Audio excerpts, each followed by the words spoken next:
Sejam bem-vindos a esse podcast incrível, com pessoas incríveis, especiais demais, sobre conscientização política. A gente está vivendo um momento crucial da nossa nação, então vamos começar nos apresentando. Muito obrigado pelo convite. Estar aqui com vocês é uma honra, um prazer muito grande, um momento importante para você discutir essa questão. Meu nome é Renato Martins Mimesse, eu sou aposentado desembargador, tenho 39 anos de carreira na magistratura, mas agora estou de pijama.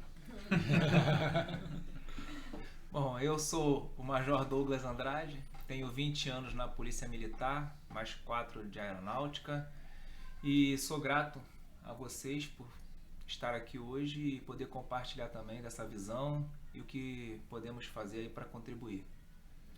Amém. Agora é minha vez, né? Sou Alfredo, sou membro e Batista Estude, sou estudante de História e Teologia, trabalho na parte social, junto com na nossa creche, na nossa comunidade terapêutica. Estou ali na linha de frente do combate a melhorar as condições de vida daquelas pessoas que estão em situação de rua, em situação de vulnerabilidade. E vim aqui nesse debate com esse intuito, né, da gente conversar um pouquinho, a gente entender como é que a gente vai conseguir melhorar essa realidade a partir da conscientização, depois da conscientização a partir da ação, e enfim, é uma honra estar aqui com vocês, muito obrigado pelo convite. Isso aí.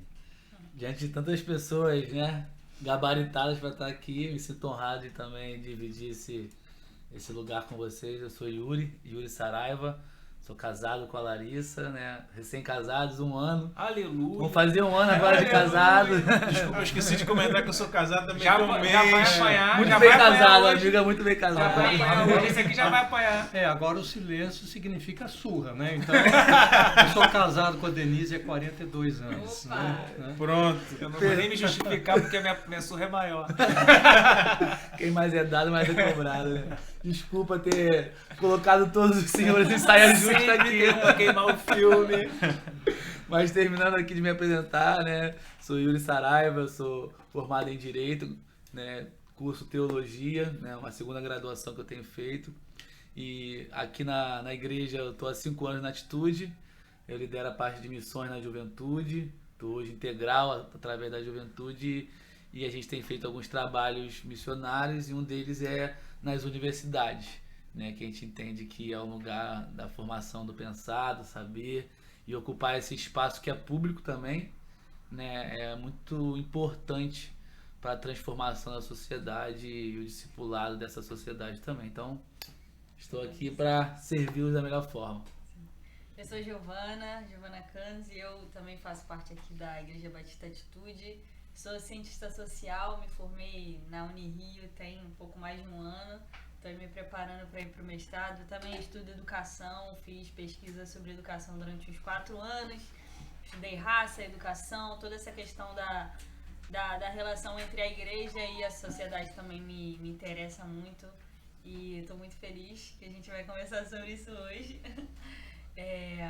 Para a gente começar, assim, nosso tema é conscientização política, né? Eu acredito que a gente precisa só voltar mais um pouquinho para a gente entender o nosso papel como cidadãos, assim. A sociedade é formada pelos indivíduos, né? E a forma com que os seres humanos se organizam na Terra sempre foi a partir das comunidades. E aí as comunidades foram se desenvolvendo e foi preciso, por exemplo, a divisão do trabalho, as relações de poder. Isso é muito comum em todas as sociedades da Terra, né? E a partir dessas relações de poder que vão se estabelecendo, é preciso que exista algum tipo de ordem, algum tipo de organização. Então, a partir daí que vem as instituições que vão regrando a vida cotidiana, que vão regrando, né, os estados-nação que vão se formando.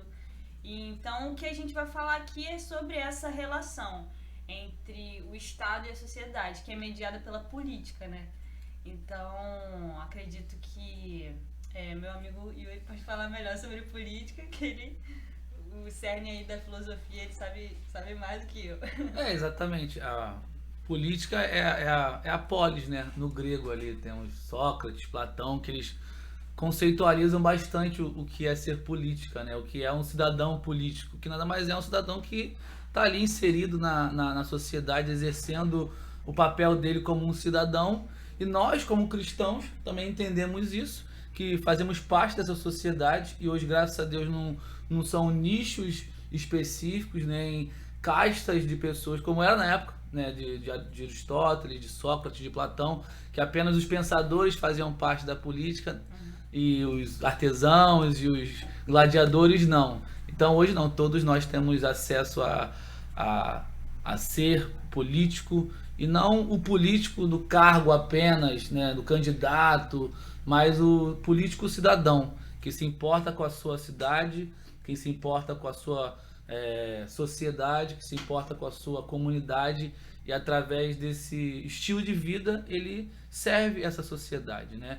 Ele cumpre esse papel dele que é intrínseco nas relações mais primárias, como dentro de uma casa, na família, até no seu trabalho, na sua igreja e por aí vai.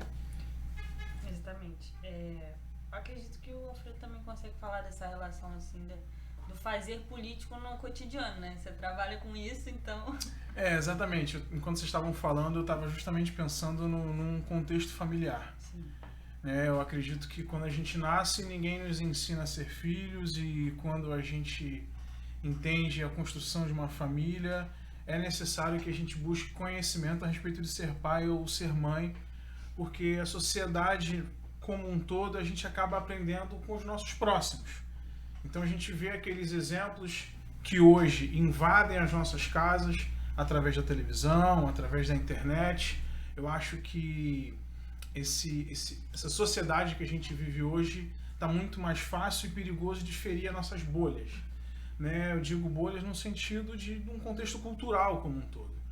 Todos os princípios e os valores que eu quero cultivar dentro da minha casa, eles são invadidos ou talvez até podem ser feridos através de um celular, através de uma televisão. Então acho que estamos num momento onde nós devemos cultivar, e não só cultivar, mas propagar os nossos valores num tom mais alto, sabe? Então isso acaba que vai impelindo a gente a ser de fato um ser político fora do nosso ambiente familiar, onde a gente encontra pessoas como aqui hoje, são pessoas que compartilham dos mesmos valores, compartilham das mesmas intenções, compartilham das mesmas insatisfações, onde a gente se junta, a gente discute, a gente entende e sabe que existe um denominador comum muito maior, além das nossas próprias casas.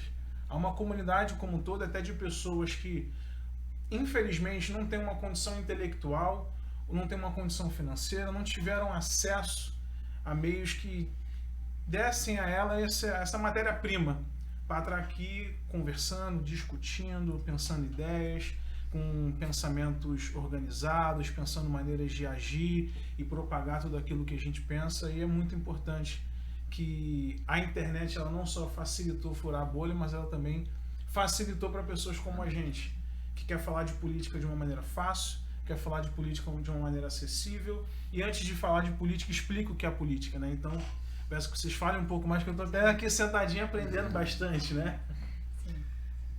Bem, primeiro eu acho assim, importante, todas as colocações que foram feitas aqui.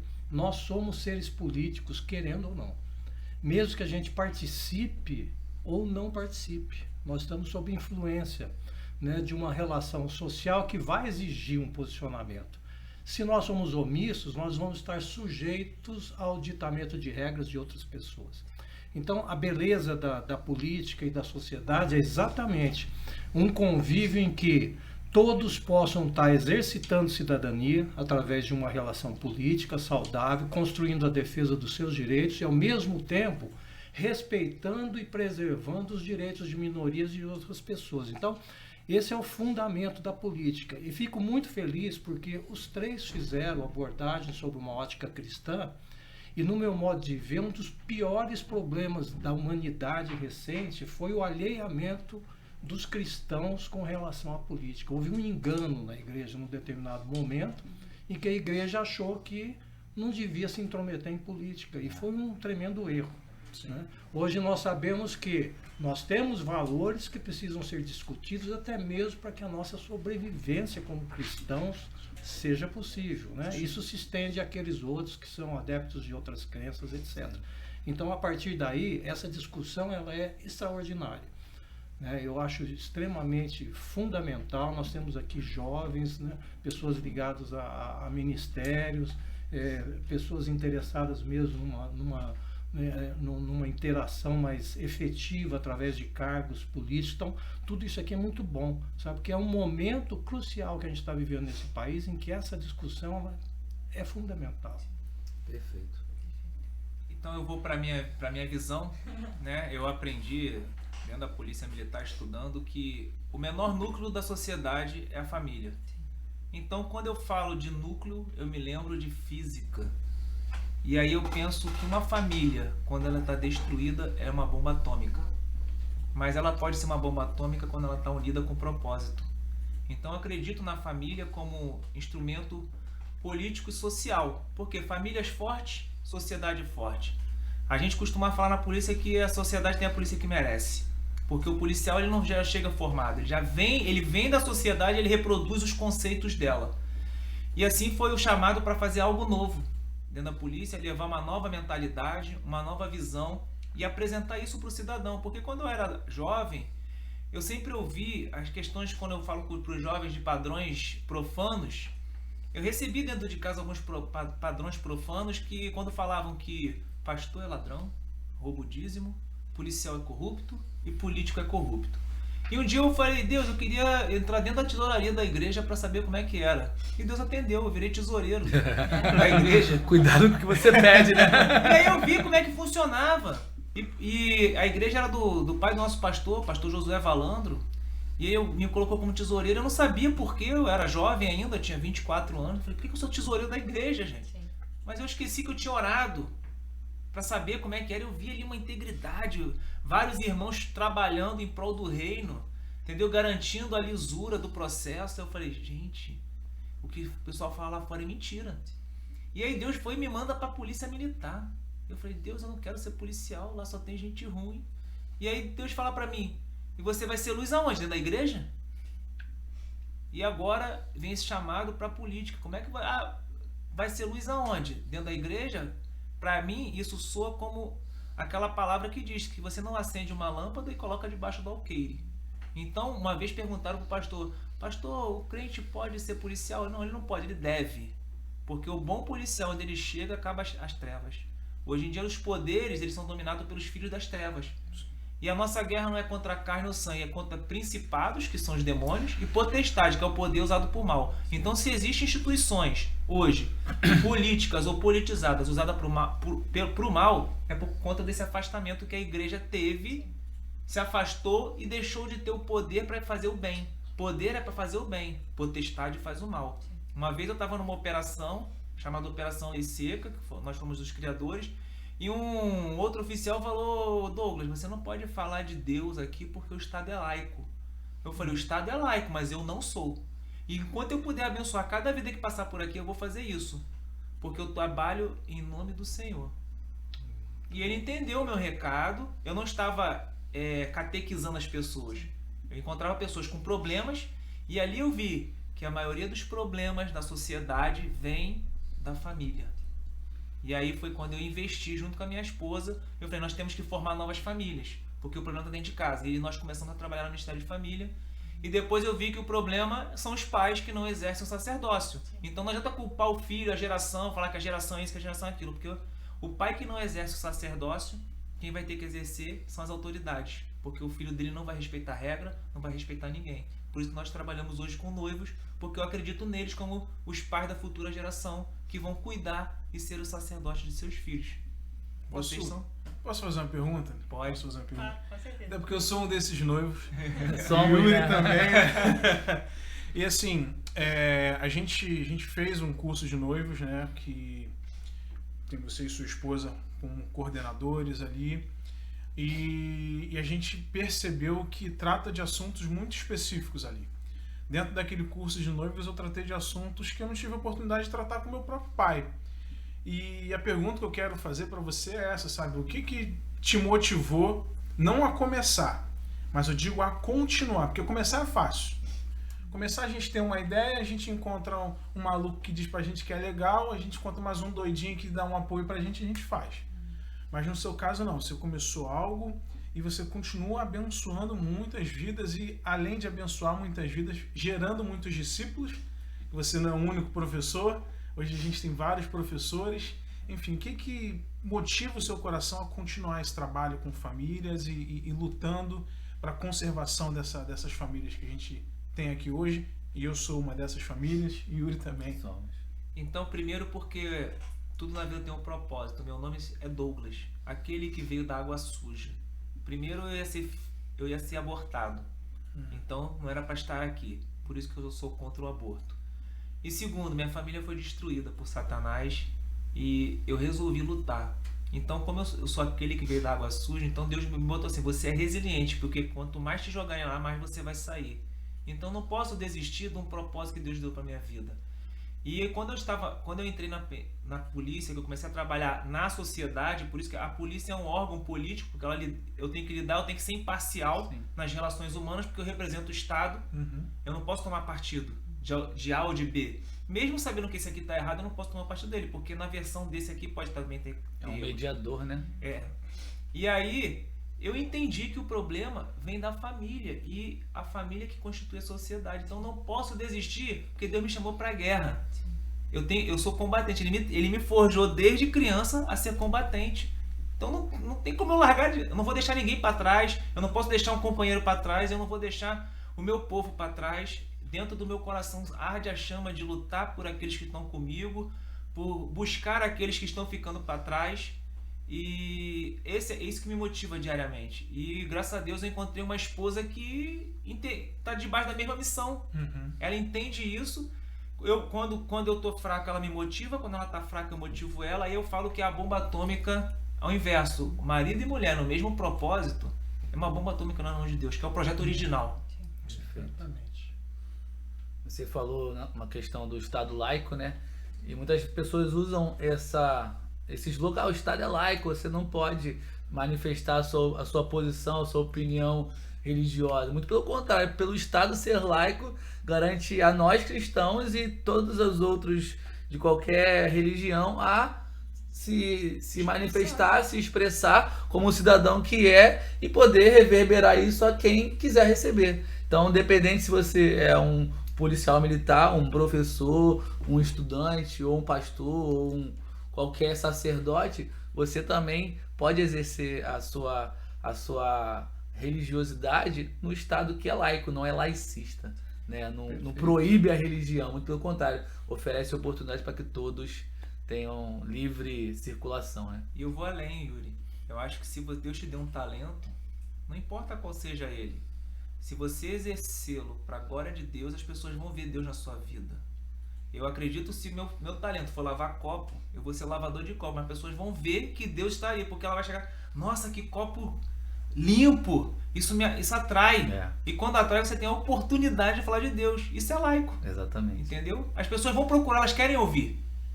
O problema é que às vezes a gente entende que tem que fazer algo que vai nos dar um retorno financeiro. Aí a gente não fica feliz, a gente não brilha a glória de Deus e a gente não tem oportunidade. Mas quando você faz o propósito, é automático. É isso. Tem algo que é muito... Desculpa. Não. Tem algo que é muito...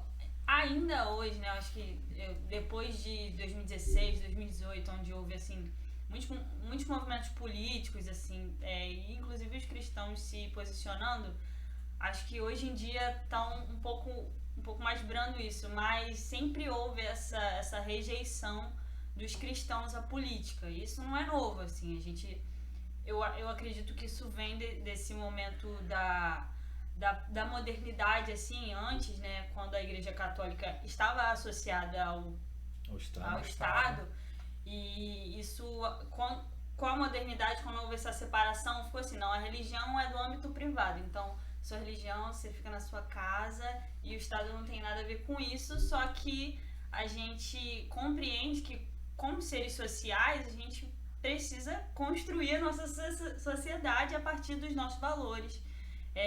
entendendo também que os valores cristãos, eles não são só para os cristãos.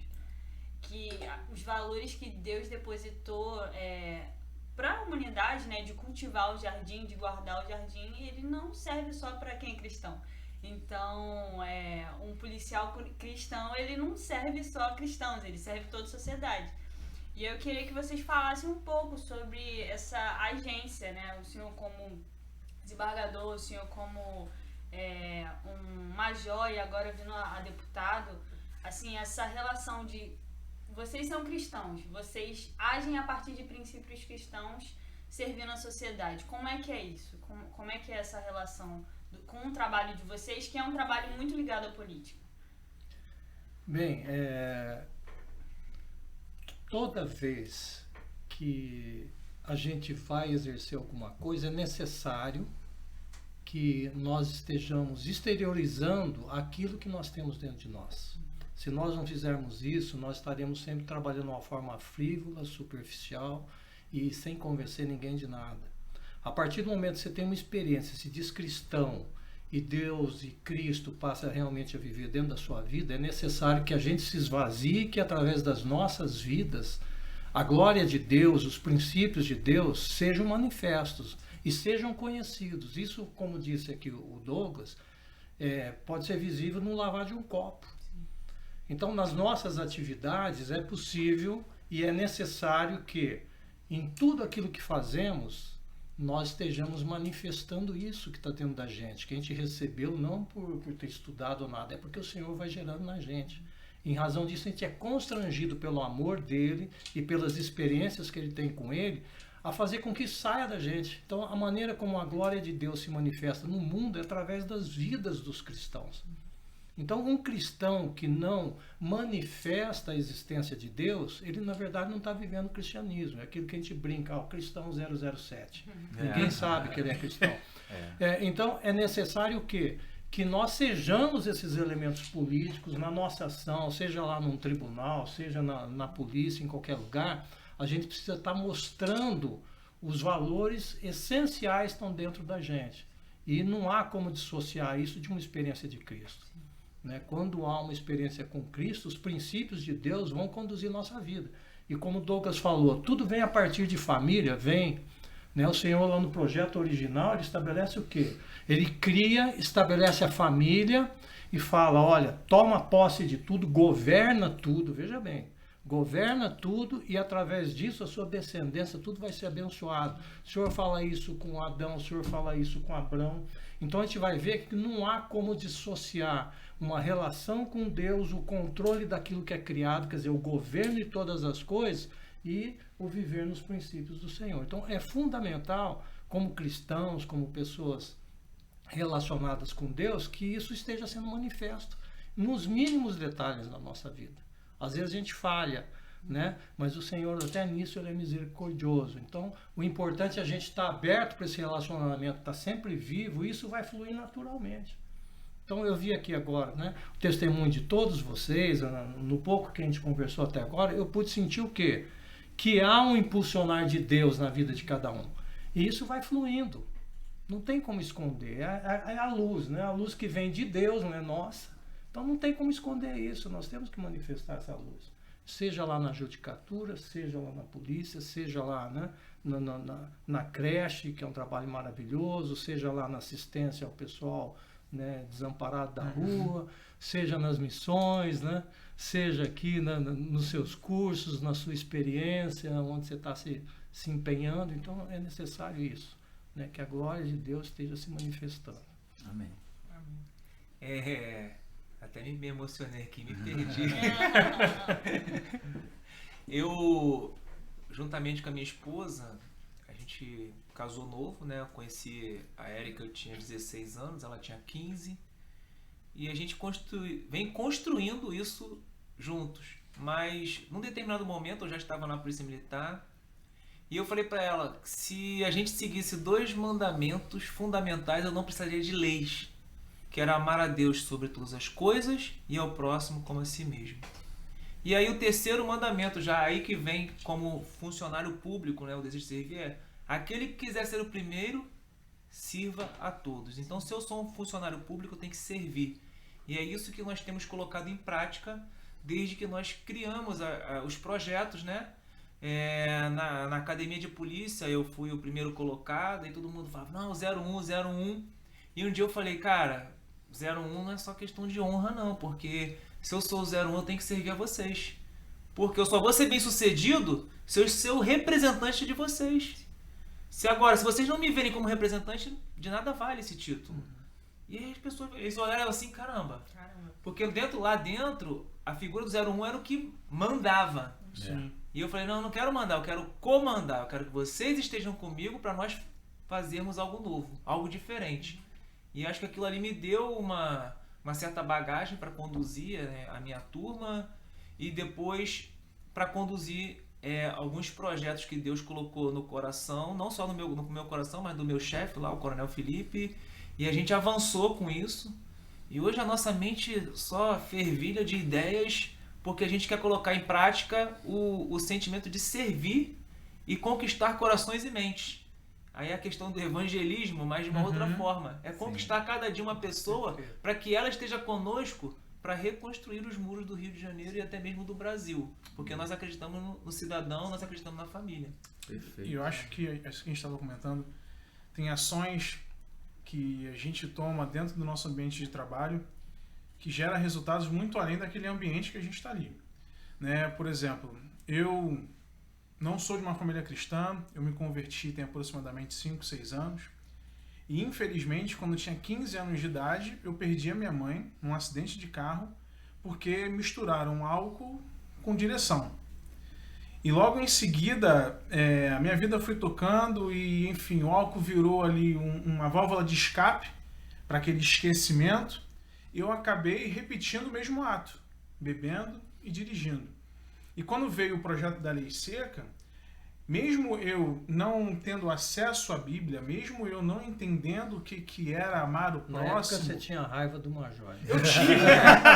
Eu tive raiva, eu falei, cara, mas por que criaram isso? Mas hoje, com a consciência que eu tenho certeza que esse projeto salvou muitas famílias. É verdade.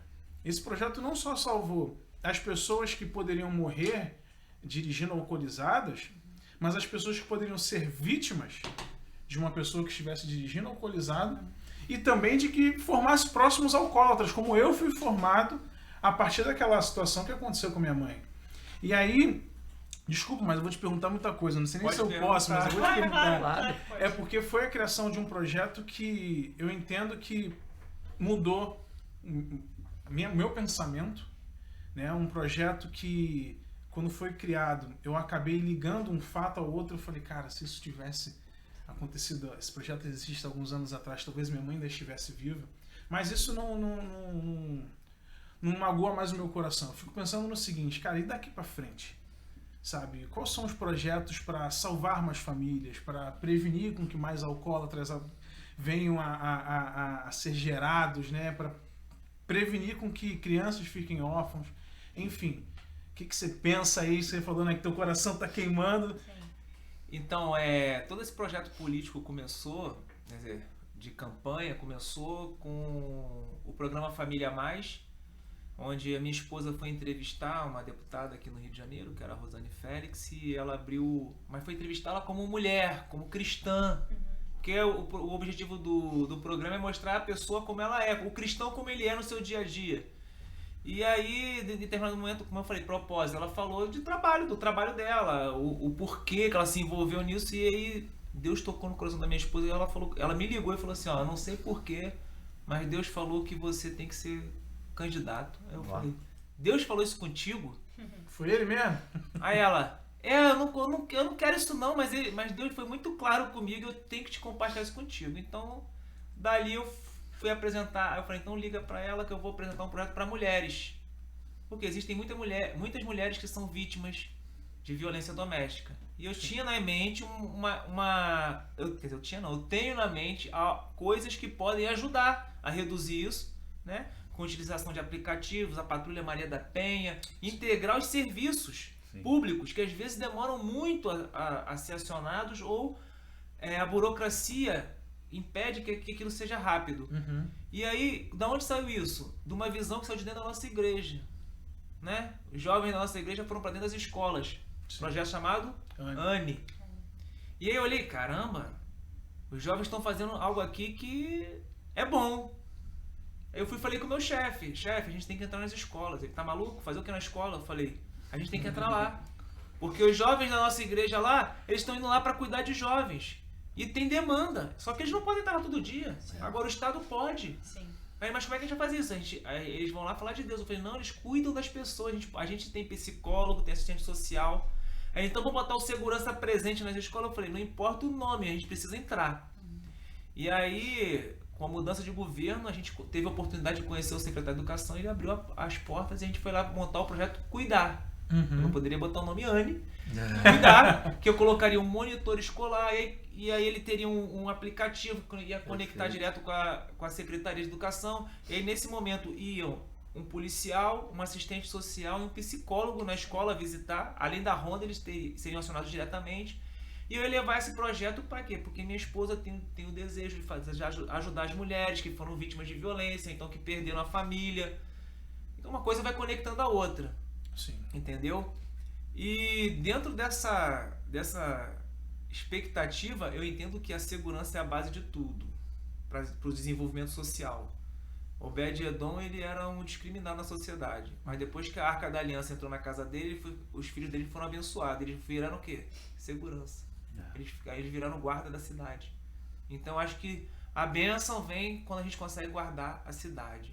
E aí eu tenho projetos na área de turismo, com monitores de turismo, pessoas que vão, além de fazer segurança, incentivar o turista a chegar no Rio de Janeiro e a ver algo novo, algo belo, e reproduzir isso lá fora. Porque o que faz a pessoa visitar é o que ela recebe de informação. Verdade. O Rio de Janeiro tem um potencial gigante na área do turismo, mas ele é pouco explorado.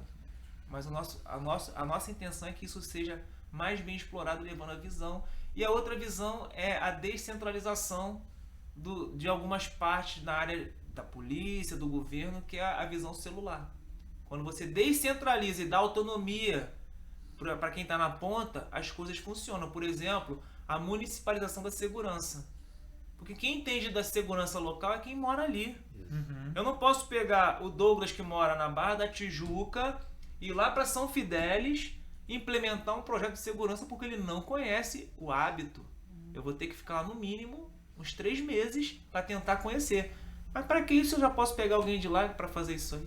Eu treino ele, capacito aqui, com 1 semana ele já vai entender e vai reproduzir lá. Então, é a gente ser agente de transformação mesmo.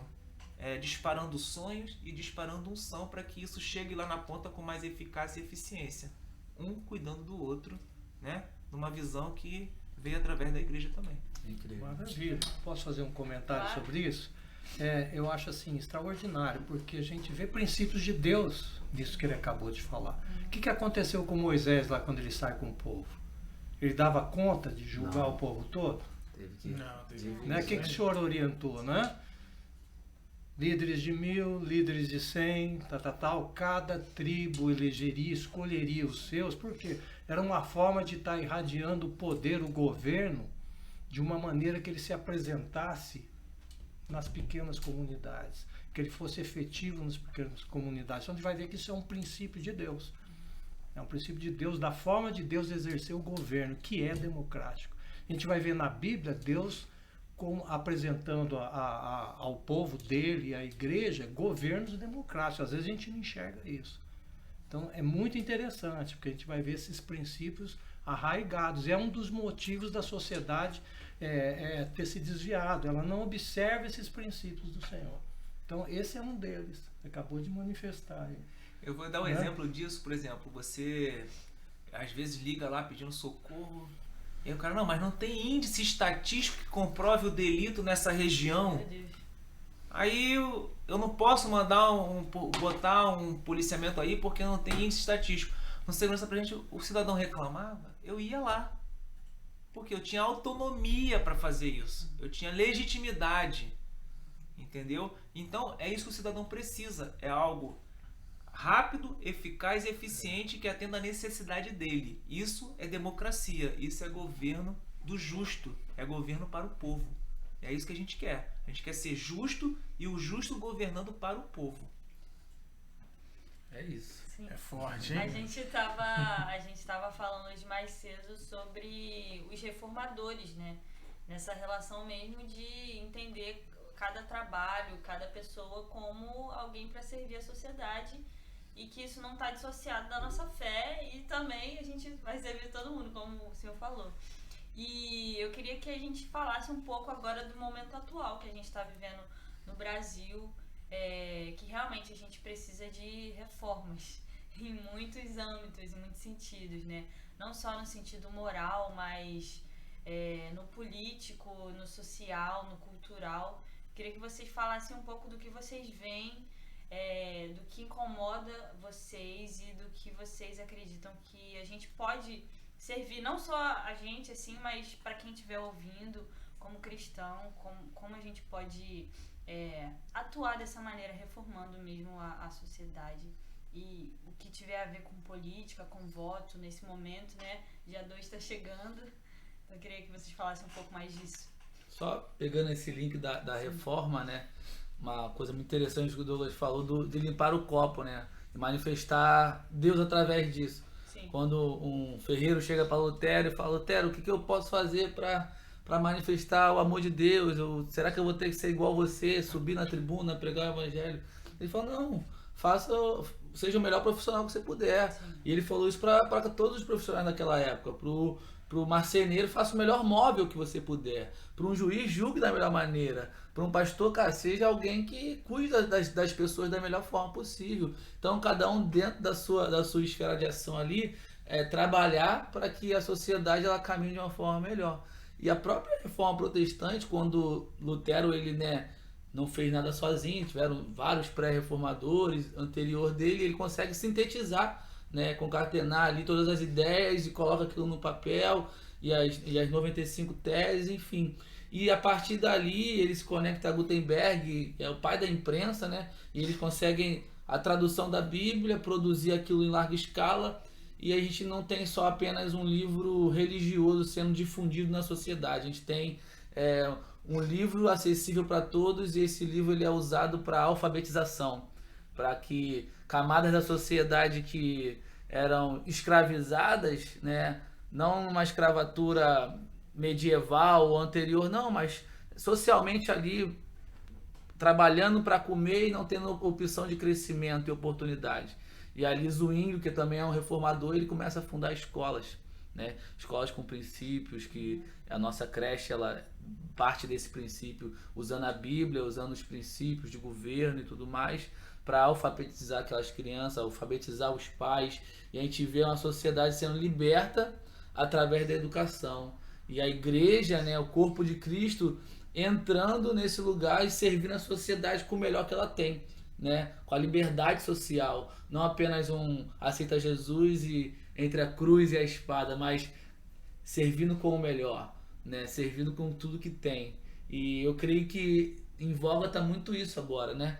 Essas eleições elas definirão muito do nosso futuro, e acho que a gente tem que pegar esses princípios, esses valores, e a gente aplicar na nossa escolha na urna e começar a pensar através disso, porque a gente estava conversando e nós estávamos falando sobre a questão eleitoral, né? Do voto, do coeficiente eleitoral, na questão do deputado federal, no caso, que você vota ali num Tiririca da vida, e o Tiririca não entra sozinho, ele levou 4, 5 com ele, e ninguém sabe quem foram. E quando você vota em alguém, você vota no partido, você vota na legenda, você vota nas diretrizes, e sabendo o Douglas, ele tá no partido tal, e cara, eu vou ler um pouco da emenda do que aquele partido entende, porque quando ele for votar, ele vai votar a favor do que já tá ali. Ele não vai inovar, porque ele não pode, ele pode sofrer sanções. Então a gente precisa ter se descortinar também sobre o processo eleitoral, né? Então vale muito a pena a gente jogar a luz a isso, e as pessoas que estão nos assistindo dedicar um tempo para entender um pouco do processo eleitoral, entender o que o seu candidato, com quem que ele está ali alinhado, né? O partido dele, o que eles creem, se eles são a favor disso, daquilo, e através daquilo que eles são a favor ou contra, você filtrar com o princípio da Bíblia, como cristão que você é. Então, perfeito isso aí, né? A Giovana faz uma colocação que diz respeito à situação que a gente está vivendo. Eu entendo que a gente está vivendo o momento mais importante do país e que nós temos que estar com a antena muito levantada e estar espertos, porque essa eleição ela vai definir se o nosso país realmente vai ter condições de se desenvolver com base em princípios que valorizem vida, que valorizem liberdade, né? Que valorizem família, que valorizem a própria pátria no sentido mais interno, mais emocional, mais de coração, né? Ou se nós vamos partir para um sistema em que tudo isso será ignorado e que haverá um Estado que vai se impor sobre todos a qualquer custo. E isso não é uma teoria de conspiração, a gente está vivendo esse momento. Nós temos aqui ao nosso redor diversos países que, no estalar de dedos, saíram das mãos, né, de conservadores, de pessoas que prezavam por família, etc., e foram parar nas mãos da esquerda, que não tem nenhum Zelo, né? Nenhum zelo por nada compromisso, disso. né? Então, o compromisso cristão, a gente está num momento em que ele tem que ser realmente desperto. Né? Você está falando da reforma. Então, a gente vai ver onde é que foi o equívoco da igreja. Houve um momento em que ela separou o santo do profano. Teve um momento em que ela passou a achar que o materialismo não tem nada a ver com a igreja. É como se a gente tivesse com a mala pronta para ir para o céu e não existisse nada em volta. E, na verdade, né? o recado de Deus qual que é? Desfaz a mala. O evangelho, num determinado momento, passou a ter uma evidência de salvação, evangelho de salvação. Salvação é a entrada em algo muito importante, que é o principal evangelho. Qual que é? O evangelho do reino. E o que é o evangelho do reino? Você começa com a salvação e vai implantar os princípios e valores de Deus através de discipulado, através de gente que vai participar, através de gente que vai multiplicar esses valores. Então, tudo que vocês estão falando assim, realmente é necessário, né? Eu estou vendo aqui os jovens e tal, eu fico muito animado com isso. Porque esse despertar, ele vai trazer um sopro de esperança. Porque o que a gente está vendo, estamos vivendo aqui um momento nonsense. Se a gente for pensar bem, em nenhum lugar do mundo você imaginaria que nós tivéssemos hoje uma polarização entre um candidato que defende família, pátria, sociedade, e um cara que acabou de ser descondenado. Né? Que foi. Eu estou colocando isso porque não é em favor de um candidato ou outro, Sim, é em razão do óbvio, em razão de princípios. Como é que se entra na cabeça de alguém, né? A escolha por uma pessoa que mostrou, sabe, um caminho de ruína e destruição onde colocou a mão. Né? Então, as opções hoje são muito claras, nós não temos nenhuma outra opção, são duas opções. E nesse momento é necessário a gente focar no essencial. O que é o essencial? São princípios e valores. Então, o que a gente defende? O que é que Deus nos fala? O que é aquilo que nós aprendemos que diz respeito a estar ou não embaixo da vontade de Deus? E com base nisso fazer uma escolha. Então, os reformadores, por exemplo, o que aconteceu naquela época? Eles passaram a influenciar a sociedade. É o que a igreja não tem feito. Se nós formos pensar hoje em termos de percentual de cristãos no país, é muito grande. E qual que é o reflexo disso? Muito A gente pequeno. consegue ver isso nas estatísticas ou no nosso dia a dia? Por que não? Porque a igreja não está vivendo princípios, não está resplandecendo esse viver. Então, agora há pouco, né, o Yuri estava me falando a respeito de uma transformação tremenda que teve na família dele. A partir do quê? A partir de uma experiência que ele teve e de um testemunho mudo. Quer dizer, a transformação de vida que ele recebeu em razão do encontro dele com Cristo fez com que as atitudes dele levassem à conversão toda a família dele. Então a gente sabe quanto isso é precioso. A igreja precisa estar resplandecendo a glória de Deus. Precisa estar. A gente está num momento de uma definição tremenda. Nunca o país esteve à beira de um momento tão crucial como esse, em que é importantíssimo. Que haja um posicionamento, sim, não tem jeito de não se posicionar. Então, eu fico muito feliz de estar participando ser membro da igreja Atitude, né? Como vocês já disseram, eu também sou, né? Porque eu vejo que é uma igreja preocupada com isso. Sim. E eu fico assim, eu fiquei muito aliviado quando eu vi o posicionamento da igreja, porque a tendência é que as igrejas se omitam. E aqui não, eu vejo uma preocupação sadia com princípios do Senhor, né? Se o candidato A ou B está afinado com princípios do Senhor, tudo bem, é ali que a gente tem que ir. Se não estiver, não podemos pensar nessa hipótese. Que amanhã depois a gente vai ser proibido até mesmo de estar exercitando nossa fé. Sim. Então esse é o momento que a gente está vivendo. Perfeito. Eu estava aqui pensando, de fato, sobre isso tudo que a gente está vivendo e me alimentando de tudo isso que vocês estão trazendo. E eu estava pensando um pouco sobre a minha linha de frente de trabalho quando eu tenho acesso às famílias mais carentes, às famílias dentro das comunidades. E a gente acaba aqui ouvindo o testemunho deles sobre a situação atual que a gente está vivendo. Não parece que a decisão que vai ser tomada vai ser uma decisão que vai mudar a vida deles. Parece que hoje a gente comercializou a política, no sentido de, parece que as eleições é um final de um reality show, onde a gente tem as pessoas que torcem por A e as pessoas que torcem por B, e elas fazem as suas propagandas baseadas naquilo que elas acham, porque conheceram durante 90 dias que assistiram ali um reality, mas não investem um tempo para estudar e entender o processo de formação daquela pessoa, aquilo que aquela pessoa defende, aquilo que aquela pessoa pode trazer de benefícios e malefícios para a sociedade, que eu, como indivíduo, seria alvo daquilo ali. Então, para mim, eu vejo isso, as pessoas olhando a política, muito mais como uma questão dos oportunistas. São duas pessoas que têm a oportunidade, ou duas frentes, ou dois pensamentos que têm a oportunidade de ganhar o seu milhão. Mas não é isso. Eu acho que hoje a gente não vive o momento dos oportunistas. A igreja tem que se levantar para que os oportunistas se calem e os chamados pelo Senhor verdadeiramente tomem seu espaço. Né? Hoje eu sou muito feliz em ter o Major Douglas como candidato, porque eu vejo que nós temos sim uma luta. A gente precisa lutar para que essas forças do mal elas deem ré. E tem que ter coragem. Então eu conheço o Douglas, eu sei que você tem coragem. E verdadeiramente não é um oportunista. A gente ouviu como que o senhor tomou a decisão de se candidatar. Não olhou para um cenário como se fosse um jogo e falou, acho que se eu entrar em campo agora eu consigo fazer 2, 3 gols, consigo pegar o meu bicho e ir embora para casa. Não é isso. Então, verdadeiramente, eu estou com meu coração em paz.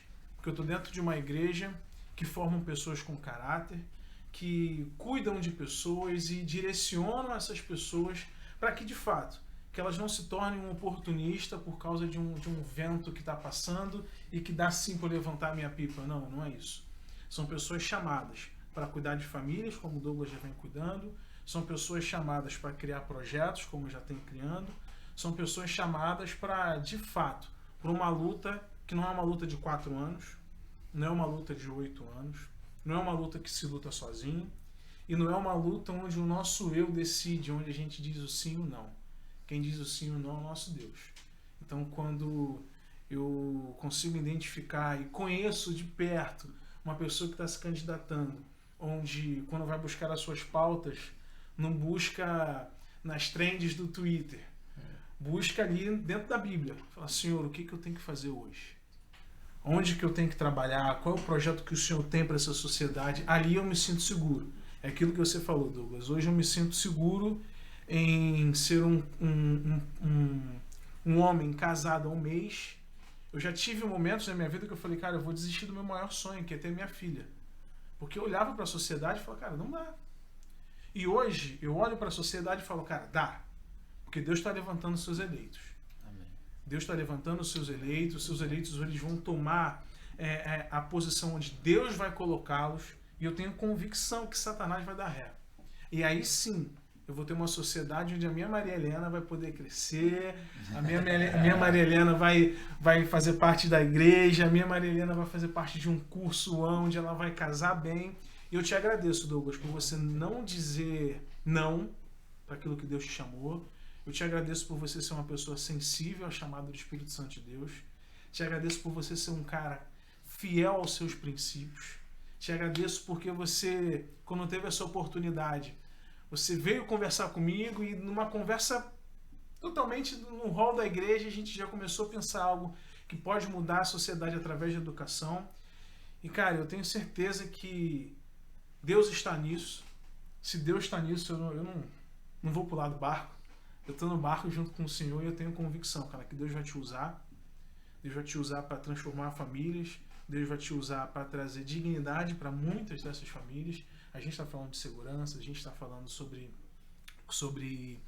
direitos e princípios, a gente tem que falar sobre alimentos, a gente tem que falar sobre a segurança para o pai poder trazer um alimento para casa. E hoje, infelizmente, não tem. Hoje, infelizmente, isso se perdeu. Mas eu tenho certeza que a partir do momento que a gente entende que política não é entretenimento, a partir do momento que a gente consegue enxergar que dentro da política não tem oportunistas, a gente tem eleito, eu acho que isso gera esperança dentro do nosso coração. E, cara, eu tenho esperança, eu tenho fé de que Deus vai te usar e que eu tenho certeza que a minha Mariana vai brincar muito segura nessas ruas aqui, porque vai estar lá hoje o deputado, amanhã quem sabe o prefeito, quem sabe o governador, enfim, cara, eu tô contigo até onde Deus te levantar, eu tô junto contigo, você tem certeza disso. Amém, muito obrigado. Eu vou sintetizar então, no caso do nosso horário. Em 2016 eu estava indo para o meu posto de trabalho em Itatiaia, era um posto fiscal, e na van eu ouvi que ia ser trocado o secretário de segurança e eu comemorei ali dentro da van. Caramba, agora vai dar certo, agora nós vamos melhorar. E aí cheguei lá, assumi o serviço, botei os policiais para trabalhar e fui dar uma corridinha e subi o monte. Corria, chegava lá em cima, orava. E aí quando eu comecei a orar, veio o versículo: eleva os meus olhos para o monte. De onde virá meu socorro? O meu socorro vem do Senhor. Eu tomei uma paulada tão grande que eu chorei e pedi perdão a Deus, porque eu estava comemorando a ascensão de um homem que poderia mudar. E Deus falou: quem vai mudar não é homem, sou eu. E aí entra a questão: eu não estou candidato para o Douglas mudar. Quem vai mudar é o Senhor. Por isso que eu preciso de você que está em casa, de você jovem, para que a gente possa colocar mais pessoas lá dentro, porque quando o justo governa, o povo se alegra. Quem vai governar não é o Douglas. Porque Jesus, ele falou: eu sou a luz do mundo. Não é isso? E depois, quando ele subiu, ele falou: vocês são a luz do mundo. Então, quando nós somos um, nós somos Jesus na terra. Aí é o governo do justo. Então, não adianta o Douglas sozinho. Nós temos que ter mais jovens lá dentro, mais jovens entrando nos partidos e mudando a convenção dos partidos. Vai sofrer sanção, mas ele está lá para sofrer também. Porque o pessoal do mal entrou nos partidos, em todos eles, e eles estão ali para disseminar o mal. Não importa, tem gente que está no partido de direita, mas ele é do mal. Tem gente que está no partido de esquerda, ele é do mal. Então, se os filhos da luz forem prudentes e entrarem lá e mudarem as convenções e batalharem, pagarem o preço, nós teremos o governo do justo, que é Jesus. Amém. Amém. Queria agradecer pela presença do Renato, Douglas, do Alfredo, do Yuri. Gente, muito obrigada. Queria continuar, tenho muita coisa para falar ainda, mas graças a Deus o Senhor realmente guiou essa conversa e eu espero que tenha servido também, que essa conversa tenha servido às pessoas que estão ouvindo a gente, para que no dia 2 e no segundo turno também a gente consiga votar com consciência de que a gente vai estar servindo a nossa nação com o nosso voto, de que a gente vai estar construindo algo não só pra gente, mas para os nossos netos, nossos filhos, para Maria Helena. E que o Maria Senhor... Helena Malan, esperto, né? Esperto, não. Filha, mulher, vai ficar pertinho. Exatamente Aleluia. isso. Que o Senhor nos guarde, gente. Muito obrigada. Muito obrigada a você que ficou assistindo até agora. Muito obrigada. Um abraço.